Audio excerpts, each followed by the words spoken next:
தொண்டர்களோட நம்பிக்கைதான் நம்முடைய முதல் பலம். என் இயக்கம், என் கட்சி, என் தலைமை என்ற எண்ணம் கொண்டவங்க நம்முடைய தொண்டர்கள். இந்த இயக்கம் 75 ஆண்டுகளாக நிலைச்சிருக்கக்கூடிய அடிப்படை காரணம். அந்த நம்பிக்கையை காப்பாற்றுற வகையில ஒரு அறிவிப்பை நான் வெளியிட விரும்புகிறேன்.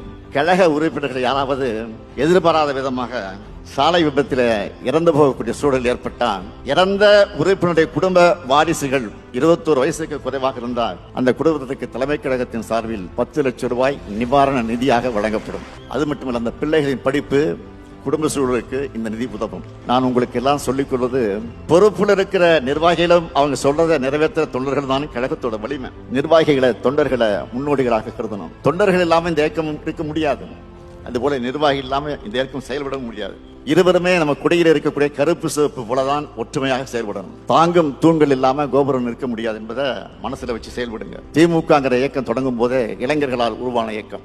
எங்க அண்ணாவுக்கு அப்ப 40 வயசு தான். தலைவர் கலைஞருக்கு 25 வயசு தான். பேராசிரியருக்கு 27 வயசு. நாவலர், முதியழகன், அவங்க எல்லாம் இளைஞர்கள் தான். அவங்க அரசியல் களத்திலும் போராட்ட களத்திலும் முதன்மையாக நின்று பல இளைஞர்களை ஈர்த்தாங்க, கழகத்தை ஆட்சிக்கு கொண்டு வந்தாங்க. அதுபோல இங்கே உள்ள நிர்வாகிகளும் இளைஞர்களை கட்சியில நீங்கள் ஊக்கப்படுத்தணும். கழகத்தில் இப்போ 23 அணிகள் இருக்கு. இன்னைக்கு புதுசா 2 அணிகள் உருவாக்கப்படுகிற சட்ட திருத்தத்தை கொண்டு வந்திருக்கிறோம். அணிகள் எல்லாமே தாய் கழகத்துக்கு வலு சேர்க்கத்தான் அமைக்கப்பட்டிருக்கு. அதுல இளைஞர்களுக்கு வாய்ப்பை கொடுங்க.